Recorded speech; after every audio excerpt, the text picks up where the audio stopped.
A good day. So for this recording, I will be discussing examples on chapter 13 of the Physics 12, General Physics 2.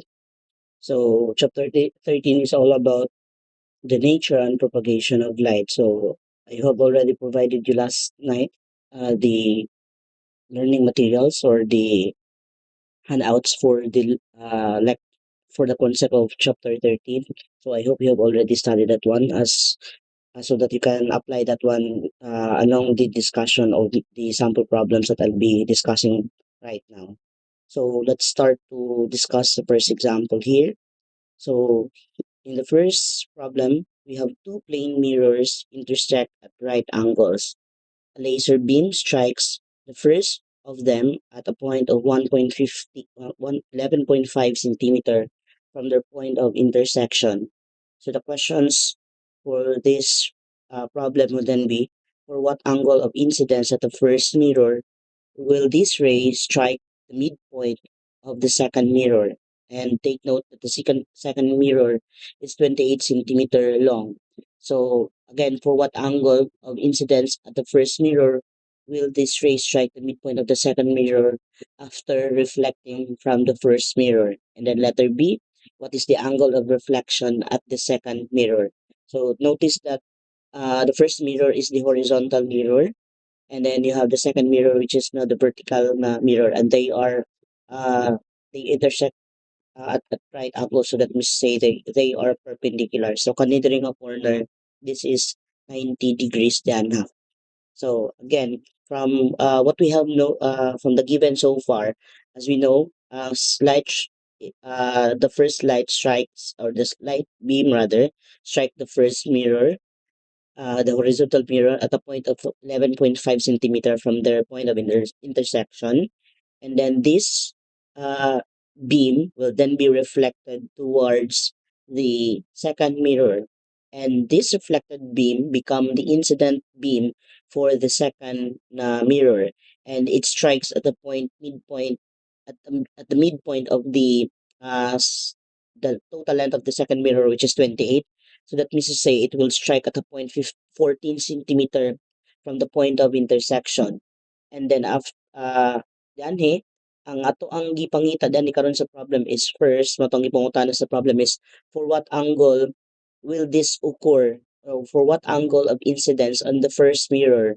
So kaninga angle kay bali, for what uh, angle of incidence at the first mirror will this happen nga it will strike at 14 centimeter, or at the midpoint of the second mirror. And then the second question is that after hitting the surface of the second mirror, obviously this light will then be reflected nasad from the second mirror. So ang question na pud karon is that when it will be reflected, what will be the angle of reflection at the second mirror? So notice now that in the diagram or in the figure, the reflected beam from beam from the first mirror, or the incident beam at the second mirror, forms a right triangle with the horizontal mirror and the first mirror. So it forms a right triangle. So diyan natin makita nga right triangle diyan kay na-mention naman nato ganina nga ang first mirror ug ang second mirror are perpendicular to each other, or they form right angles. So that means to say the reflected beam from the first to the second mirror will then act as the hypotenuse of this right triangle. So meaning to say we have ang katuding distances nga na-mention nato karon yan hinga katong 11.5 sa horizontal first mirror and 14 centimeter on the vertical second mirror, mao to sila ang murag ma-consider nga legs karon sa ato ang right triangle. So right triangle man, that means to say we have tulo ka interior angle, one being the 90 degrees and the other one should be complementary angle. So when I say complementary, it should be a total of 90 degrees. Kay remember the sum of the interior angles of a triangle, regardless of whatever triangle it is 180 degrees. And since for the right triangle, we have already a perpendicular angle of 90, that means to say nga ang nabilin nga duha ka angle should be 90 degrees, or they should be complementary angles dapat. So from the diagram, since naaman tay side, naman tay duha ka side, the vertical and the horizontal side of the right triangle. That means to say we can obtain or calculate the interior angles alpha and beta using the tangent function. Kay naman tayo opposite o adjacent diri nga side. Wala man to kabel sa hypotenuse. So, the only equation or the only trigonometric function that we can use in this case is ang tangent or ang cotangent. But cotangent is just the reciprocal of the tangent. So, we'll just use tangent in this case. So, we have opposite over adjacent. But bear in mind that you have to take note which of these values, 11.5 centimeter and 14.5 centimeters, are the opposite sides and the adjacent sides of our angle alpha and angle beta. So we have to take a look. We have to so na, uh, understand that one kung unsa ang ilahang opposite o adjacent na side. So let's start with the angle alpha. So obviously, ang atbang sa atong angle alpha is the side nga 11.5 and its adjacent side is the 14 centimeter. So from that one, from the equation nga tangent theta, so tangent of alpha would be ang opposite which is ang distance along the first mirror and divided by the adjacent side which is the distance along the second mirror. So that would be 11.5 divided by 14 centimeter. So the tangent theta or tangent alpha is equal to 0.821 and we'll get the inverse tangent of this function to determine the value of alpha. And our alpha is tangent inverse of 0.821 and that is equal to 39.40 degrees. So considering a side is now 39.40 degrees. Similarly for our beta, for the beta, ang atong opposite sa atong beta is the vertical side ng 14 centimeter and the adjacent side is the 11.5 centimeter. So, tangent beta is equal to the vertical second mirror nga distance divided by the horizontal distance on the first mirror. So, that is 14 over 11.5. So, nabali lang yun siya. And that is now 1.217. Tangent beta is equal to 1.217 and getting the inverse tangent of this function. So you have beta which is now equal to tangent inverse of 1.27 and that is equal to 50.60. Now remember as mentioned already kanina, beta and alpha are complementary angles. So if we add up the 39.40 degrees and 50.60 degrees, they will result to a total of 90 degrees. So complementary mismo nga to ang alpha ug ato ang beta. But bear in mind that alpha and beta are not the angles that we're looking for. Ang atong gipangita is kaning angle of incidence on the first mirror and the angle of reflection at the second nga mirror. So, but using this alpha and beta, ma-solve nato ng value nato dahil sa atong unknowns nato. Okay, remember, again, ano naman natong given, according to the law of reflection, kabalo man by law of reflection, we already know that the angle of incidence at the first mirror would be equal to the angle of reflection also on the first mirror. So, equal ra. In the same nga case sad, ang angle of reflection nato sa second mirror would also be equal to the angle of incidence at the second nga mirror. And notice again that this angle of reflection at the first mirror is somehow complementary na pud siya sa katong angle nato nga beta. And then the incident angle at the second mirror is also complement to the angle nga alpha nato. So these are complementary angles to the interior angles alpha and beta. So with that one, the angle of reflection at the first mirror would then be that is now theta 1r and that is equal to 90 minus beta. So now you have 90 minus 50.60. So ang imuhang angle of reflection niya that would then result to 39.40. But this is the angle of reflection is equal to the angle of incidence man. So 39.40 ragyapon. And take note that this is just equal to our alpha. And that is basically true since by in geometry alternate angles are equal or are congruent man. So kaning duha ka angle na to ang kaning reciprocal I mean kanang reflected uh, angle of angle at the first mirror na atong alpha kay sama na sila kanang alternate angles na sila. And similarly, at the second mirror, the angle of incidence would then be 90 minus alpha. That gives us also the other angle katong 50.60 gihapon. So this is our beta. So our angle of incidence at the second mirror is just the beta. So that means to say it's also the angle of reflection at the second mirror. Okay, for number two, beam of light has a wavelength of 650 nanometer in vacuum. So what is its frequency? And then what is it? What is the speed of this light in a liquid whose index of refraction at at this wavelength is 1.47? And let us see what is the wavelength of these waves in the liquid. Now, since light is an example of an electromagnetic wave, then the frequency or the wave speed and the frequency is related by this equation nga v is equal to lambda f, where v is the speed of light and the speed of light is 3.3 times 10 to the 8 meter per second. So in vacuum or in air, that's a constant na value. And then f here is the frequency. So we have from this equation, F is equal to V over lambda.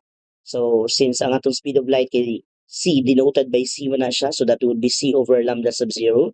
Lambda sub zero is the wavelength of the light, of this light, in vacuum or in air. So you have 3 times 10 to the 8 meter per second.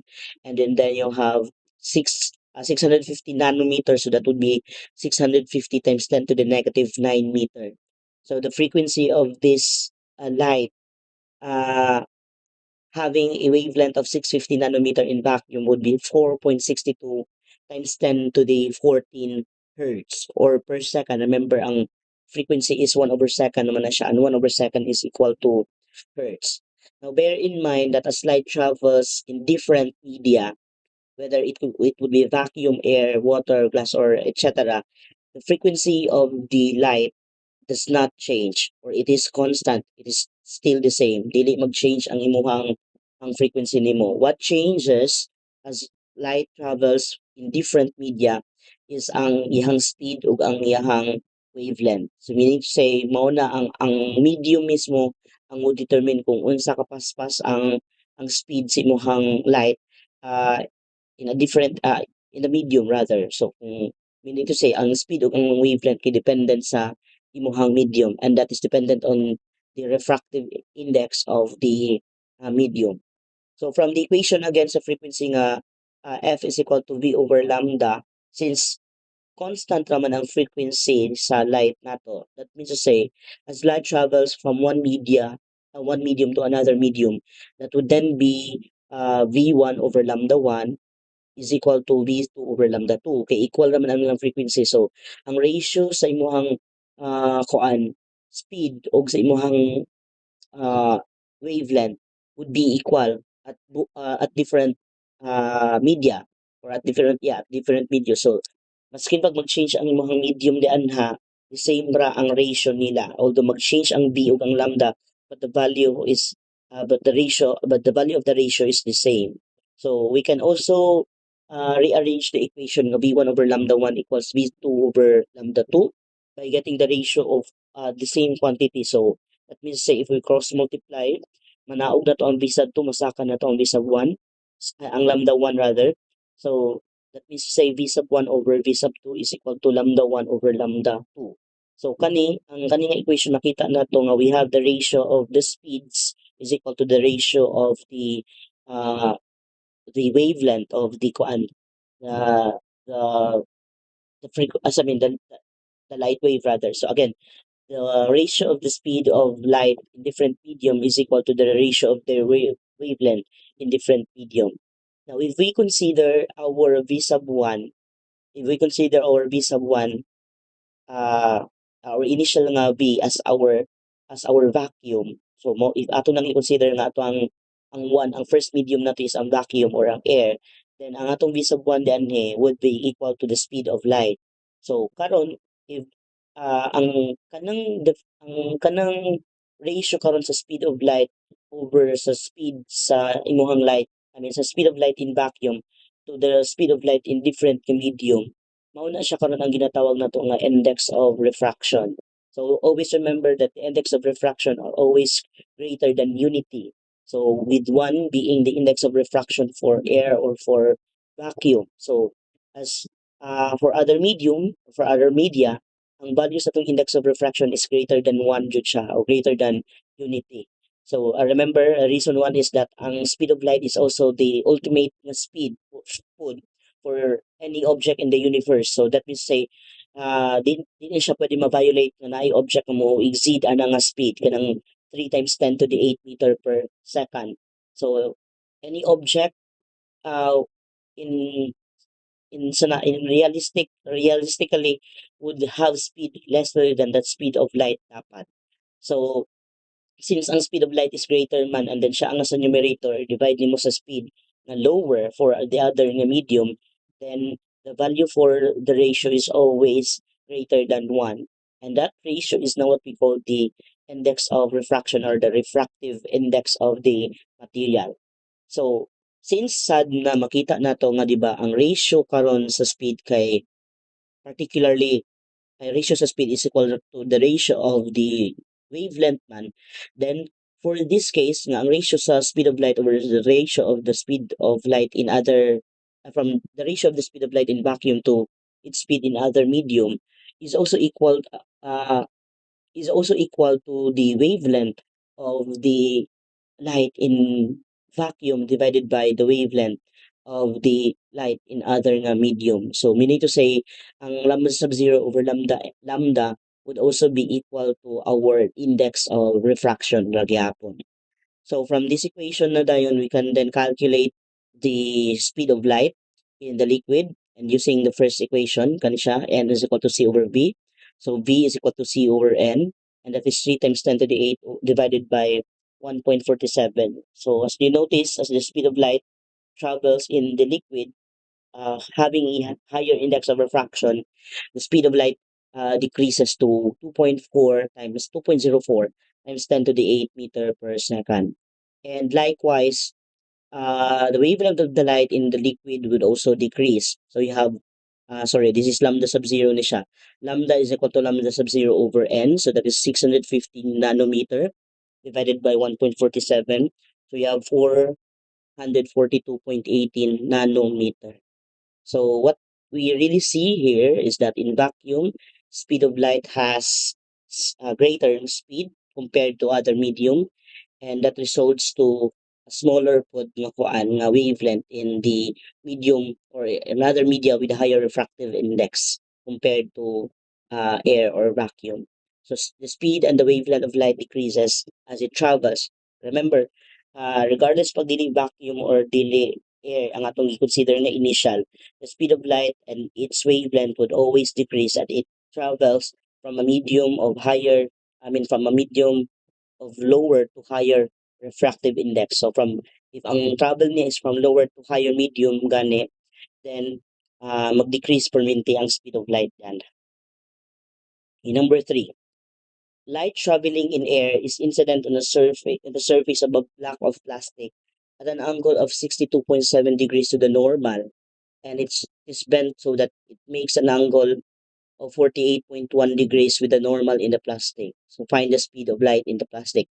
So when we say normal, gani ang normal nga line na to is always perpendicular to the boundary between the two media. So remember ha, normal line is the line uh, is the line perpendicular to the boundary of two media where light intersect kibali. So kung ang atong point of intersection nato mo tang murag origin nato diadto, and then perpendicular line ana na would be the normal nga line. So what we know so far here is that according to, for example, man atong situation, you have the air and the plastic, and then this is now our normal line. So given ta sa ato ang angle of incidence kibali, So it was given in the problem kung pila nga tong angle of incidence. So ang pangutana nato karon is that as the light enters the plastic, unsa man ang iyang speed of light ana. So unlike in the previous na problem that we directly calculated the speed of light uh, using the equation ng C over N, yan, kinahanglan pa nato masolve ang atong N nato or ang index of refraction nato sa atong plastic for which is not given. So mo itong kinahanglan nato siya isolve. So by using Snell's law or the law of refraction rather, the index of refraction of the plastic is now given by this equation. So kaning green, this is now our law of refraction. Refraction. Ang sa reflection, equal la ang angle ha. But for refraction, what we see here is that n times the index of refraction sa incident times the incident sine of the incident angle is equal to the index of refraction sa refractive medium of refraction times the sine of the refracted nga angle. So from this equation, rearranging this one since ang atong ipangita ang plastic man. So ang plastic is the medium of refraction. So ang NR ang atong ipangita diyan. So NR is equal to NI sine theta I divided by sine theta R with our I being air. So the index of refraction of the plastic would be the index of refraction sa air times the angle of incidence sa air divided by sine of the angle of refraction in the plastic. That is 1 times sine 62.7 divided by sine of 48.1 degrees. So the index of refraction of the plastic, as you notice now, is greater than 1, which is 1.19. So by the way, ang index of refraction has no unit set since remember it is simply the ratio of the speed of light or at different media, I mean speed of light sa vacuum over other mga medium and the wavelength or also the ratio of the wavelength of light in vacuum to the wavelength of light in other medium. So you have 1.19 for this case sa atong plastic nato.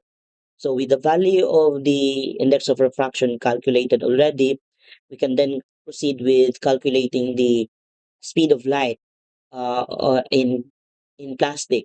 So the speed of light would then be given by the V is equal to C over N. So that is 3 times 10 to the 8 meter per second divided by 1.19. So the speed of light in the plastic becomes 2.52 times 10 to the 8 meter per second. So in the same manner as what we have already mentioned in the previous nga example, as light travels from a lower to a higher refractive index, so in this case, this is from air to plastic. So the speed of light decreases and the light, of course, obviously, balo na tanga mo, ang wavelength na to mugamay sad siya. So the wavelength and speed of light decreases. But notice here, so as you see na ako, included nga a straight line connecting the the incident beam. So if this is supposedly air lang gihapon, the incident beam would just follow the straight na line. However, since it's already another medium man, the light would be bent from that kuan. It would be bent away from the kuan. So na or mabend, na bending sa light nga may tabo. But ang bending is at kanya tumanday nga mahitabo sa bending. If ang travel ganin niya is from lower to higher refractive index, ang bending is towards the normal. So meaning to say, magkagamay ang iyahang angle. So notice karon nga di ba, ang incident angle nato is yeah, ang incident angle nato is mas dako compare sa refracted nato nga angle. So wala kalapas. In other words, ang refracted nato nga angle is dili kalapas ani nga line. So mas mo gear towards siya sa normal nga line kibali. So munang mas gamay siya ana nga value. That is if ang travel is from lower to higher refractive index. But if ang travel gani is reverse from higher to lower refractive index, then ang ato pong ma-expect is that ang atong refracted nga light nato would exceed this straight line incident um, beam nga line, and then ang mahitabo is that mas mo away siya from the normal. So that is for higher to lower refractive index. Okay, let's try another example. A parallel beam of light in air makes an angle of 47.5 degrees with the surface of a glass plate having a refractive index of 1.66. So the questions are, what is the angle between the reflected part of the beam and the surface of the glass? And then letter B, what is the angle between the refracted beam and the surface of the glass? So notice nga nung duha ka bukang ipangita danhi, natay reflected and refracted. Now, bear in mind nga, it doesn't mean to say nga ang light na to as it travels from one medium to another medium, doesn't mean to say nga tanang light is ma-refract. There are still other cases in which light can be reflected, partially reflected and partially refracted, kibali. So, sa mga previous lang natong example, gi-consider lang nato nga kuan siya kanang na refraction lang, wala nang to gimain ang reflected. But again, it would still, in reality, nagya po reflection nga nahitabo ato sa katong previous nato nga example. And that's the reason why you will see the color of the plastic kanina. So for example, if natin color ang plastic nimo, so the reason that why that you will be able to see the color of the plastic is because of the reflected light that comes from the plastic itself, kibali. So katong gi-reflect ang light gikan sa plastic mo to imong nakita karon nga nganong ning ato ang color sa imong plastic. But as to the reason why you will see or you will be able to see what's beneath the plastic, that is then the refracted, kibali ang refracted light ang hinungdan na po dahil dianha. So di ani nga case karon balik ta nga natay duha ka gipangita dani ang angle, but take note sad nga ang atong ipangita dani is ang angle between the reflected and the refracted beam with the surface. So sa surface and remember the surface is not the normal nga line. So dili ang surface nato is not the normal line. So ang nahitabo ani is for example kana siya as light enters the or strikes the boundary of air and glass. So we have a normal line there. So some of the light will be reflected and some will be refracted. So partially reflected and partially refracted. So what we're asked to solve for in this problem is ang angle of incident, I mean ang angle between the reflected beam and the surface of the glass. So that means say kani siya. So let's denote this one as our alpha. And then the second part is the angle between the refracted beam and the surface of the glass gapon, which is kani gapon. So let's denote this one as our beta. So using the law of reflection, we already know nga equal naman jud ang imuhang incident angle o reflected angle. So as we also notice karon nga imong ang ato ang reflected angle will form or rather will be complementary to the angle alpha nato. So complementary naman sila, this would be a total of 90 degrees. So alpha becomes 90 minus the reflected angle. And since ang reflected angle is equal to the incident angle, so you have 90 minus 47.5. So the angle between the reflected beam and the surface of the glass would be 42.5 degrees. So this one here is 42.5 degrees. For the second part, so karon refracted naman ta, natay makuha na pud karon diri nga angle of refraction kani siya. And this angle of refraction is also complementary to the angle beta nato danha. So meaning to say beta plus angle of reflection would still be equal to 90 degrees. So first kinahanglan sa nato isolve kung pila ang angle of refraction nato. And that is using Snell's law or the law of refraction rather. So you have again Ni sine theta I equals Nr sine theta R. In this case, ang atong ipangita is ang sa refraction. So sine theta R is equal to Ni sine theta I over Nr. I, our incident medium being air. So that is 1 times the incident angle in air, which is 47.5, divided by the index of refraction of the glass, which is 1.66.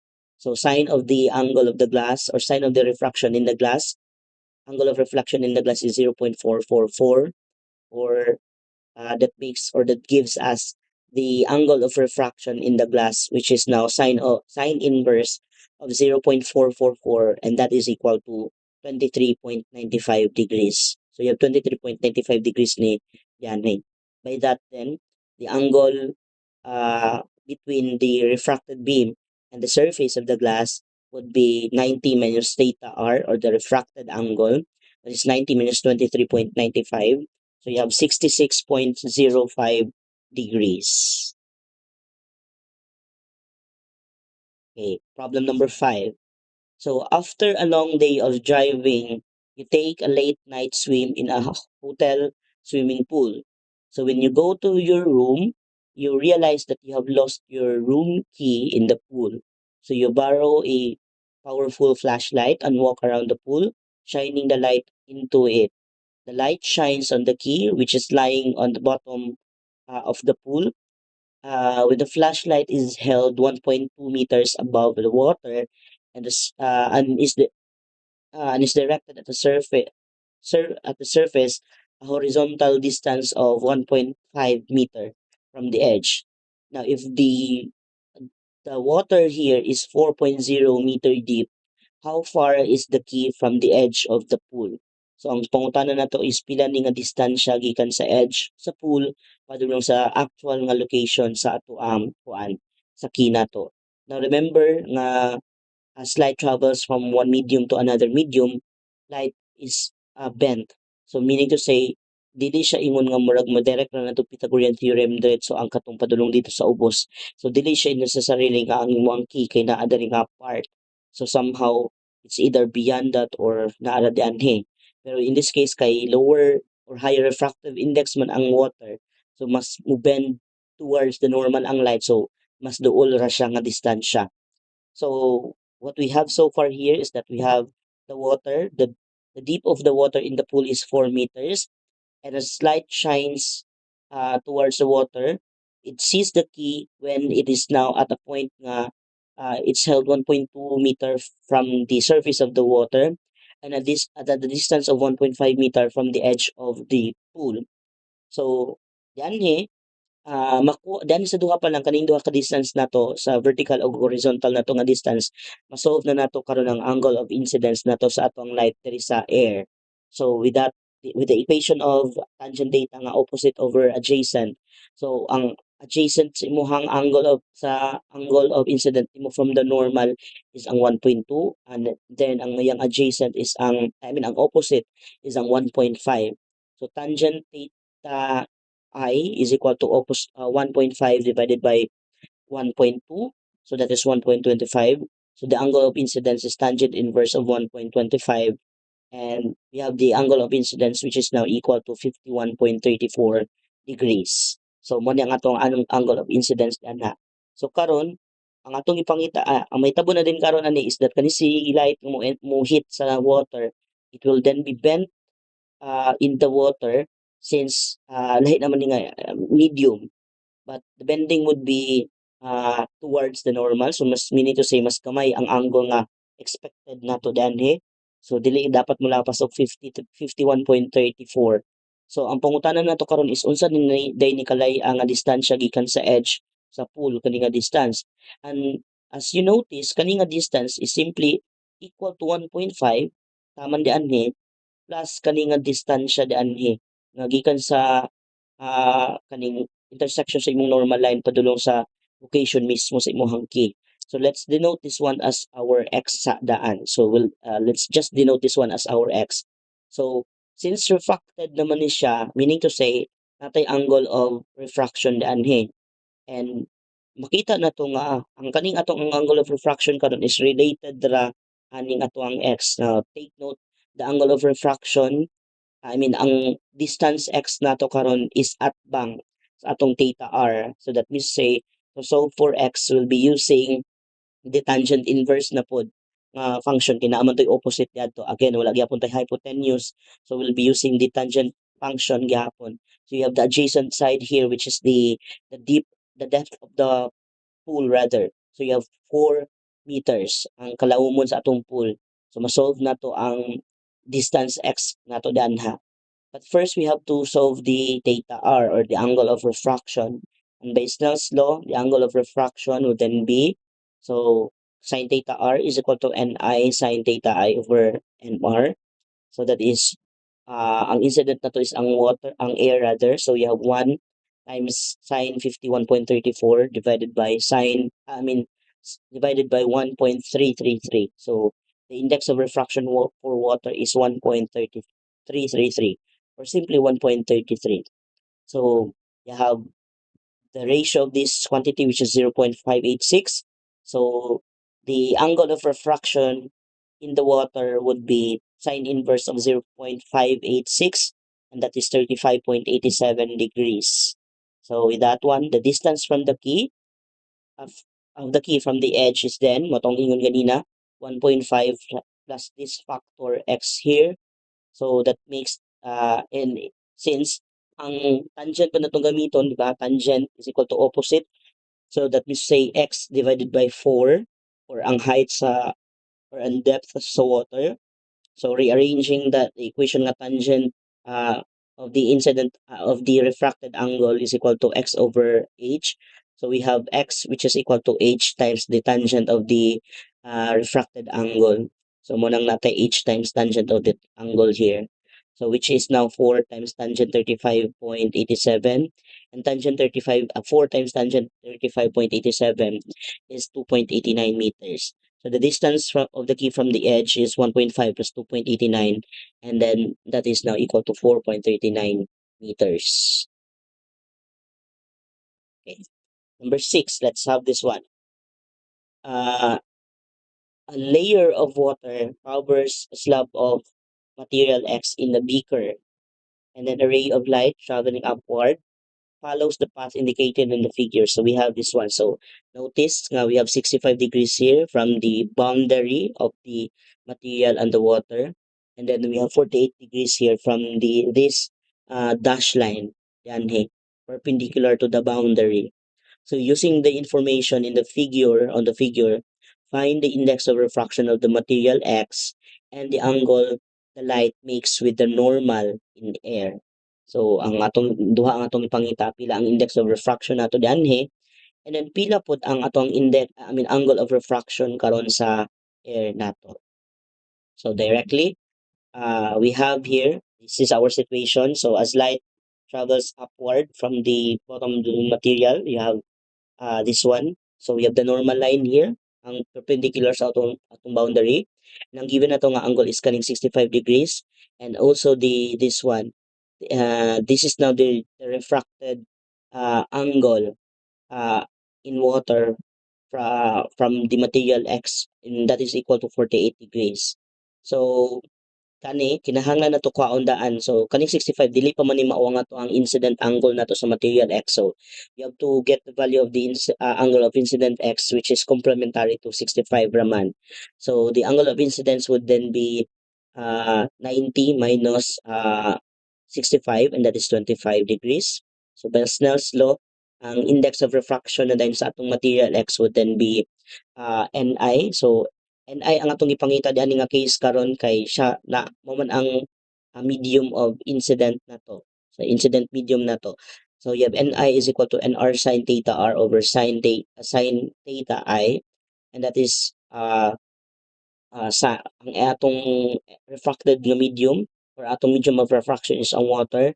So you have 1.333 times sine 48 divided by sine 25 degrees.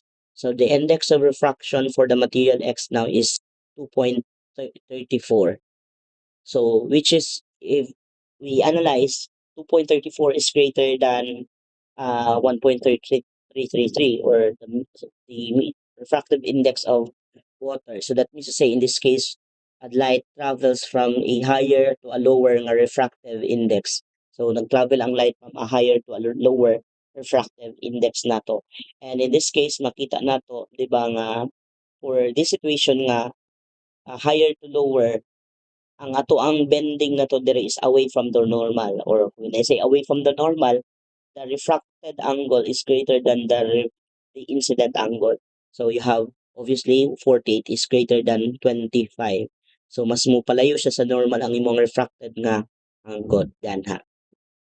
So ang next na po karon is that mo continue man og travel ang light pagawas sa air. So again, since ang air kay between the three material among the three materials, ang air man ang naipinaka least o ganang refractive index which is just equal to 1. So most likely mag-bend away pa jud ang imuhang kuan, ang imuhang light danha. So ang ipangutana nato dani karon is kaning ato ang atong angle of refraction nato dianha. So kato siya kaning angle of refraction sa air. But we need to find out first pila ang atong angle of incident na pud karon sa water, ani nga normal line. So notice nga kaning ato ang angle dianhi sa water og sa material X nato nga refracted is just the same as the angle of incidence diri sa water ug sa air nato. Ano man kay alternate angles ra gyapon nga theorem sa geometry nga kani this would be still the same kay for example di ba this is already 48. So if this is 48 that means to say nga kaning remaining diyan ni that would be 42 degrees. So if this is 42 degrees, then notice nga natin na mo-form gyapon nga right triangle diani. So 42 na siya, that means to say 48 degrees gyapon na diyan ha. So if this is 48 degrees, then the angle of refraction in air nga medium would be so theta r na pala itong ipangita. So you have ni sine theta I over nr. So that is 1.333 sine 48 divided by 1. So you have 0.991 and the angle of refraction in air is equal to sine inverse of 0.991, and as you notice the angle is again much greater than the angle of incidence dito sa water. So we have here 82.14 degrees. So in all these cases, as light travels from material X to water and to air, light travels from a higher to a lower refractive index. So the speed of light increases, ipaspas siya, and it is bent away from the normal. So meaning to say in every boundary, theta r is greater than theta I dapat. And notice what is really interesting here, although in letter B, we solve the angle of refraction sa atwang air using the water, we can still obtain the same answer even if we consider nga i-remove na to ang water. So kay kung atong i-remove ang water nga directly ang material X ug ang air lang ang nag nag-connect, then in this case the same ra gyapon kay nganuman kung tan-aw nato di ba kani diri nga part kaning NR sin theta RR nato mao man yang sa water. But kani nga value pud ani sa NR sin theta R nato mao ra man pud ni nga value diani sa atong NI sin theta I nato diani sa atong kaning second natong equation. So most likely kani nga NI sin theta I sa atong X nato would be equal to the sin NR sin theta R sa atuhang air pod kay equal naman ni silang duha. But take note sad nga kani siya nga concept nga pwede ra nato murag i-disregard ang water ani nga case. This is only valid if our boundaries are parallel tanan. So if ang atong boundaries na to kay parallel lang, so as you can see ang water ug ang ato ang material kay horizontal, ang air ug ang water ang boundaries sa nila kay horizontal sad, so parallel lang. If not, then it cannot be applied. So katong giingon ako ganina nga madiretso na nato ka disregard ang water cannot be applied if dili parallel ang imuhang ah, boundary sa duha ka kuan sa tulo ka mediums nato. Okay. Okay, next one. I think this is the second to the last problem na to, or probably the last. So light is incident. Yeah, this is the second to the last. Light is incident along the normal surface on face AB of a glass prism of refractive index of 1.52, which is shown in the figure. So find the largest value the angle alpha can have without any light refracted out of the prism at face AC if the prism is immersed in air, and B if the prism is immersed in water. So dianhi since nami gipangutana dianhi nga without any light refracted. So dili ma-refract, so this pertains to the phenomenon of total internal reflection. So you have the TIR or the total internal reflection. So nga pasabot tanang light kay reflect lang within the medium of incidence nato. And remember also that the total internal reflection only occurs if ang light travels from a higher to a lower refractive index. Again ha, total internal reflection only occurs if light travels from a higher to a lower refractive index. Otherwise, if bali, then wala yung occurrence sa kanang TIR or total internal reflection. Yan ha. So, for the first part nga as light is incident along the normal man. So meaning to say na as a normal, a light enters the prism perpendicular to the surface. So it's incident along the normal. So ang atong angle gani would be equal to 0. And if you use if you use the Snell's law gihapon, ang angle of refraction pud nato dani would also be 0. So walay bending nga may tabo sa light from one medium to another medium if ang travel ni light is naa sa normal line or meaning to say perpendicular siya sa surface. So walay bending mahitabo if perpendicular lang siya. So light is bent, not bent, and it will continue to travel in a straight line until it will strike the surface AC. So idigbangga niya sa AC, dito na din to natugig consider nga pila man dapat ang atong angle alpha such that no light can escape escape the prism. So again, we have two situation here nga ang atong prism is immersed nato in air and in water. So for both in lahi-lahi man obviously kay lahi-lahi man sa alpha kay lahi-lahi mag index of refraction ng air ug ang water, so most likely lahi-lahi jud og sides or edges ang ato ang prism di anhi. So for the but for both cases as na mention na nato ganina, as light travels into side AB incident ra siya, so mo continue ra na siya in a straight line towards the surface AC, and then when it hits the surface AC, we now have a normal line diyan ha, nanatay angle of incidence diyan ha, nanatay angle of incidence diyan ha nga part. But this angle of incidence becomes the critical angle. When I say critical angle ha, muna ang maximum nga angle of incident if ang ato ang light karon kay mo bend na siya or dili na siya ka-escape. So when you say di maka-escape, ang maximum or ang ato ang angle of refraction karon is maximized na. So na-maximize ang atong angle of refraction, and that would be 90 degrees na din. So we have 90 degrees na nga atong angle of refraction nato diyan ha. So from the scenario na daan, masolve na nato daan ang so ito gani ang critical angle na to sa duha ka situation. So using the Snell's law lang gihapon nga katong Ni sin theta I is equal to Nr sin theta R. But in this case, ang may tabo lang dianhi is that this will be instead Ni sin theta C. Kay di ba incident angle na to ma-max out siya, so meaning to say mo na to tong critical angle, and then ang ato ang sin angle of refraction is 90 man, so sin 90 is equal to 1, so munang NR na lang dahil ang sa pikas nga side. So getting the value or get from the equation nga sin theta C is equal to NR over NI. So theta C would be equal to NR over NI, and that is now in air. We have sine inverse of 1 over 1.52. So the angle of refraction is now equal to 41.14 degrees. And for water, you have sine inverse of 1.333 divided by 1.52, and that is 61.28.